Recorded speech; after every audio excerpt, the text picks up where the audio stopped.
দুই সপ্তাহ পার হলেও মেলেনি টেকনাফের 14 জেলের খোঁজ।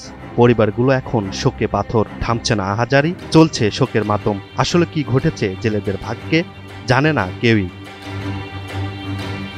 একদিন দুই দিন নয়, 14 দিন ধরে নিখোঁজ জেলেরা। জানা গেছে শাহপরীর দ্বীপ থেকে অস্ত্রের মুখে 14 জেলেকে ধরে নিয়ে গেছে মিয়ানমারের আরাকান আর্মি। তারপর থেকেই স্বজনদের আহাজারি আর শোকের মাতমে আচ্ছন্ন পুরো এলাকা। ছোট্ট একটা কাজ যদি করে দেখাও আজ, সাথে আসবে সবাই, তুমি তোলো আওয়াজ। এমনই অসংখ্য দেশপ্রেমিকের ছোট্ট একটি ভালো কাজে রমজান হোক সবার। রবি বঙ্গোপসাগর তো যাই আর বোট ইঞ্জিল হরাপ আর তারা আর্মি নিয়ে যাচ্ছে তো আমার চোখের সামনে। নাই খোঁজ খবর নাই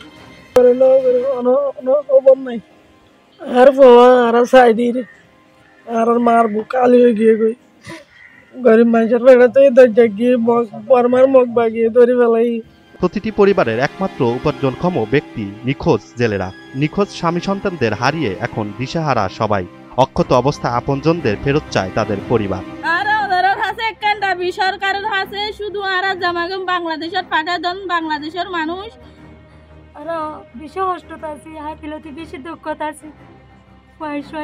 পাপ পাপ করে বেশি হারে জানে বেশি কষ্টতা আছে। তাহলে আর সরকারের জানাই দিয়ে আর জামাগম পরিবার। বিষয়টি নিয়ে বিজিবি ও কোস্টগার্ড কাজ করছে। পরিবারের কাছে দ্রুত ফিরে আসবে বলে জানান টেকনাফ উপজেলা নির্বাহী কর্মকর্তা।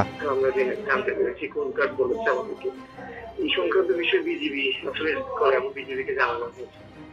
অবশ্যই আশা করছি দ্রুত ফিরে আসবে।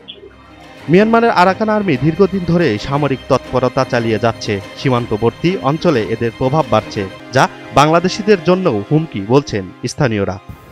বাংলাদেশের জেলেদেরকে মিয়ানমার আরাকান আর্মি ধরে নিয়ে যায়। এই কারণে জেলেরা খুব বেশি হতাশ এবং চিন্তিত। জেলেরা এখন ঘাটে অবস্থান করতেছে। বাংলাদেশের জেলেদেরকে ধরে নিয়ে যাচ্ছে। তারা এই মেসেজটার মাধ্যমে, তারা এই কার্যটার মাধ্যমে তারা কি মেসেজটা পৌঁছায়?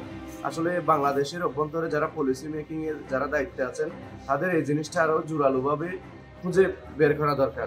এর আগেও 137 জন বাংলাদেশি জেলেকে ধরে নিয়ে যায় আরাকান আর্মি। পরে বিজিবি ও কোস্টগার্ডের প্রচেষ্টায় ফিরিয়ে আনা হয় তাদের।